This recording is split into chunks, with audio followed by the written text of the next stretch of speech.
What's going on, guys? It's Kyle. Welcome to the Stock Goat YouTube channel. In today's video, we're going to be covering the SoFi stock. We took off a couple of weeks inside of May, but we're going to be, starting back up inside of June. Q2, is about to be complete. We're about 66% complete with Q2. Earnings are going to be around the corner in no time at all. And guys, SoFi is really about to start heating up. We're talking about one of the fastest quarter growth rates in the past 2 years, guys. I'm talking the company could be putting up 35 to 40% growth in this Q2. Now, a lot of people want to know, why is the stock not moving? Because the revenue growth is exploding. It's pretty obvious right now why the stock isn't moving up. You compare it to companies like Robinhood, the bottom line profitability is still lagging behind dramatically. But SoFi continuously says, hey, they're investing so much for the future. They even decided to, invest even further inside of this year, Q1 and Q2. And you can see exactly what they're doing. These guys are spending like $250 million a quarter on marketing. So that's really what's, pulling back the profitability dramatically. So right now, I believe that is what is, really holding back the stock is the profitability. The EPS expansion has not happened yet, even though you have seen 6 quarters in a row of profitability. But when you see Robinhood dropping about $350 million to the bottom line, you compare that to a SoFi dropping about $70 million to the bottom line. That is why the SoFi stock is still at the valuation it's at right now, right about 14 billion, and then you have a Robinhood at about 60 billion. So I don't think the EPS expansion will happen in Q2, but you're going to see SoFi grow dramatically once again. And then you may see some profitability really start to kick in inside of Q3 and Q4. But there's a lot of other things to look at, that could get people excited. We have 2 fireside chats coming up this week with really bullish analysts also that are, have some of the highest price targets on SoFi, a $20 price target for Mizuho and a $35 price target for William Blair on their high end. So those 2 analysts are going to be, taking a deep dive into SoFi for a fireside chat this week. Pretty exciting. And then you also got, potential rate cuts coming in the future pretty soon. It's been about 6 months, so we haven't had a rate cut since December, but that could come around, maybe not this month, but maybe the next month or next month after that. And you also have the possibility of crypto and level 1 options both coming into SoFi ecosystem this year, 2025. So there's a 15% chance you're going to get either one of those inside of June this month, and then it continuously goes up every month that gets passed. So guys, a lot of things to look at right now. SoFi is about to grow out of this world in Q2, guys. 35 to 40% growth. Absolutely insane. You're not going to see that big EPS expansion yet, but there's going to be a lot of, flexibility for, bottom line inside of Q3 and Q4. And that's really why I believe the stock is not moving yet. You're not seeing that big profitability EPS expansion yet. So the street is not giving them any, forward, EPS forward guidance on profitability because they don't believe it's going to happen yet. But I believe SoFi is going to prove that inside of 2025. So guys, let's get into the video. We got a lot of cool things to look at. We're going to be knocking out more videos inside of June.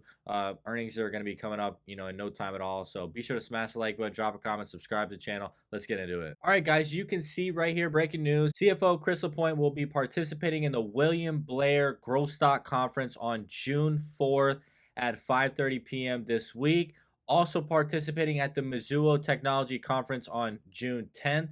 At 11:15 next week. So these 2 analysts right now have a $20 and a $35 price target on SoFi. So finally you get some bullish analysts that are going to be doing a fireside chat.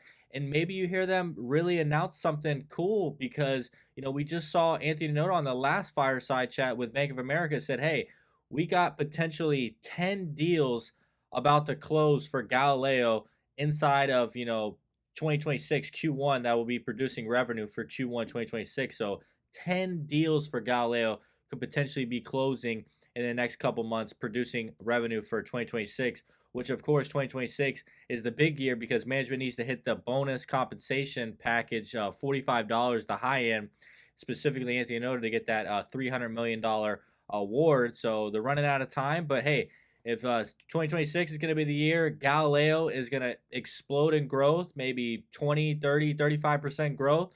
That's perfect timing for 2026. So let's see what they got to say on these fireside chats. All right now, guys, if we take a look at SoFi's market cap, we're right around $14.5 billion.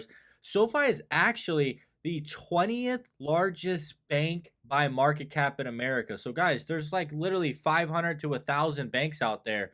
SoFi has already moved its way up to being the 20th largest. Of course, they IPO'd at a valuation of around $8.5 billion and a little bit of dilution. So the stock hasn't really moved up since $10. That's where the SPAC deal was at.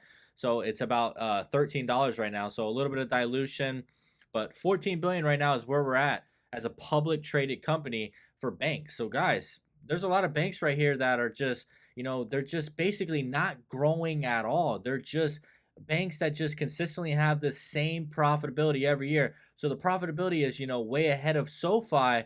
But if SoFi can just maintain this growth rate for the next 3 to 6 years, it's going to be passing, a lot of these companies in no time at all. If you look at, companies like KeyCorp, Citizens, Huntington, First Citizens, Fifth Third, pretty much all these companies right here produce about $2 billion in net income, okay?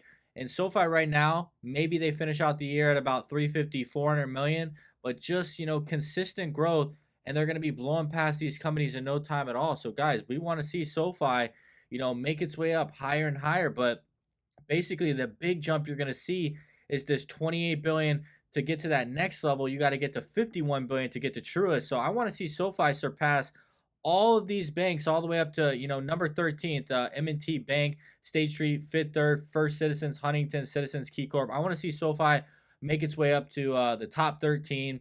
And then when it gets to, battling against Truist, that's when things are going to get serious. And SoFi is really going to have to drop some profitability to the bottom line. I don't think we can pass Truist this year, but I really think we can get to that top 13. No problem at all. We definitely need about a $28 to $30 stock price, but I think it can happen if SoFi continues to show revenue growth consistency and specifically a little bit of EPS expansion in Q3 and Q4. We're going to make our way up into the top 13. Now let's take a shift out of, top 20 banks, and we just go over to like fintech, technology sector. These are the companies that, you're always hearing people compare about quarterly revenue. You got Robinhood, Affirm, SoFi, Chime's about the IPO. We finally got their numbers. Lending Club, Upstart, Marqeta. And you can see SoFi right now is just, neck and neck with Affirm. We could be at the level of Robinhood over the next 2 to maybe 3 quarters.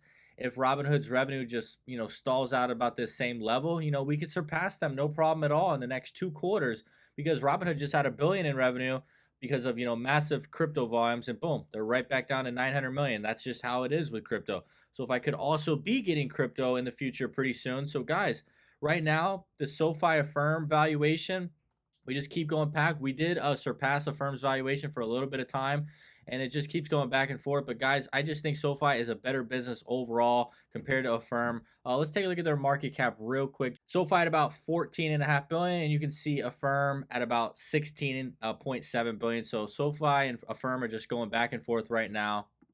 And you can see the revenue is pretty comparable. But, let's see who wins the race to consistent $1 billion and never goes back, because Robinhood already hit $1 billion and they already went back down $100 million. So let's see who can consistently grow revenue over $1 billion a quarter and continue to move up in the future. Now, going right back to that post we had of the top 20 largest banks by market cap in America, we got the 2024 growth rates for every single bank. And look at this, guys. JP Morgan put up an astonishing 16% growth. With how massive they are, that is absolutely incredible. Bank of America 12, Wells Fargo 8, Morgan Stanley 14, Goldman Sachs 15, Charles Schwab 4, 9, 9, 8, 5, 17, negative 19% for Truist, 5%, 20%, Fifth Third 5%, negative 33% for First Citizens, 10% for Huntington, Citizens 1, KeyCorp 11, SoFi 26% growth. And guys, that was a transition year for SoFi. Transition year.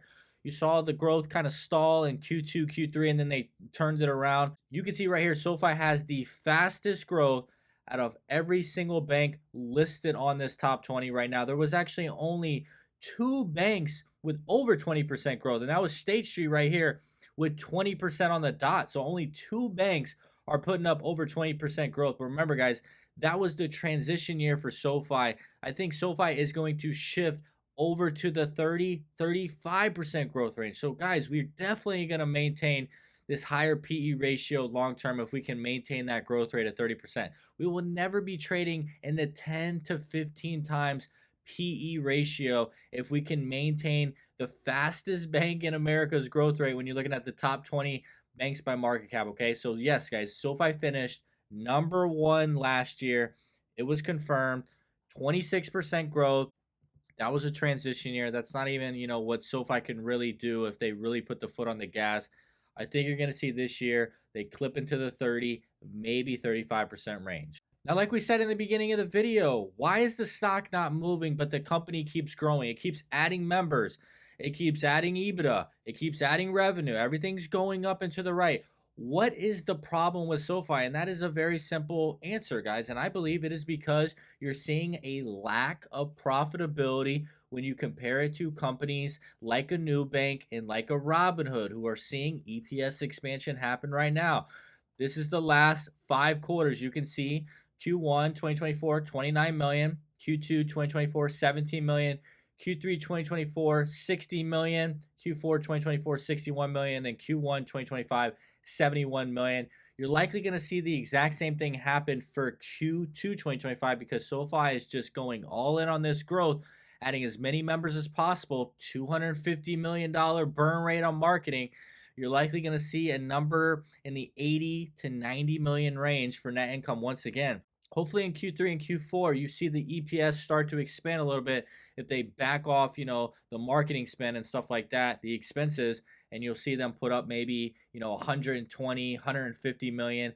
And then you'll finally see the stock catch up because the market will finally see the EPS expansion coming in with the top line revenue growth at the exact same time. So right now, I believe this is what's holding the stock back. So to get the stock moving without profitability, we're going to need to see new loan platform deals. We're going to need to see crypto come back to the platform, level 1 options and stuff like that. Okay, just deals getting made and more products getting added to the platform. But right now, this is the problem for SoFi. You can see it's going up and to the right, just pretty slow right now.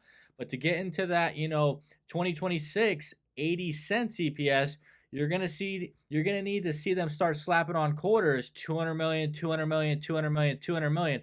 The market right now does not believe you're going to get that 200 million, 200 million, 200 million, 200 million net income while maintaining a 30% growth rate. The market doesn't believe that.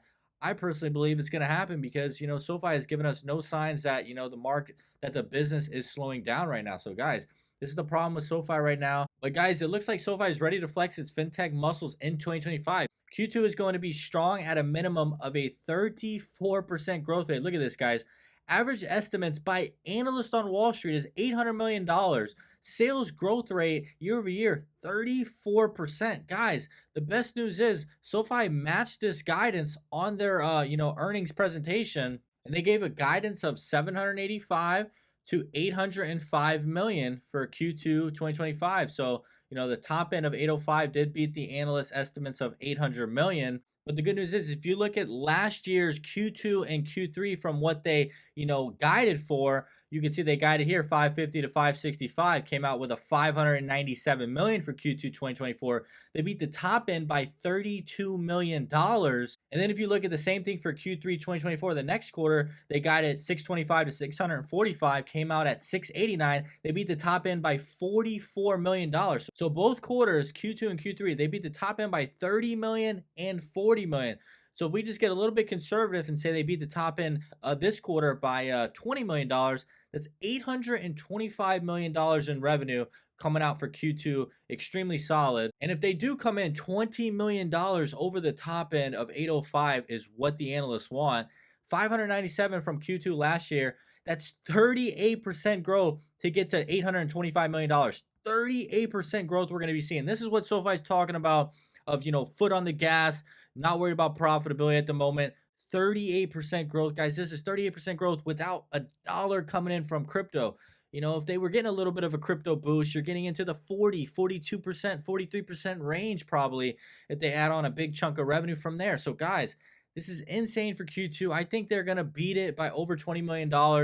We're looking at potential, close to 40% growth rate coming up. The stock's not moving because the EPS expansion has not happened yet. The market doesn't believe it's going to happen. They don't believe in the 2026 80 cents EPS guidance. Robinhood right now is dropping about $350 million to the bottom line. But if SoFi's revenue continues to get up into that range of where Robinhood is at, 900 million, a billion, you're going to see that EPS expansion slowly tick up into the $200 million range. If you made it to the end of the video, I want to say I really do appreciate it. I enjoyed doing this video for you. We're going to keep you updated on all the breaking news with the SoFi stock. We're going to have a great June, guys. I'm getting very excited for this upcoming earnings. Be sure to smash the like button, drop a comment, subscribe to the channel. We'll be keeping you updated. Hope you have a great day.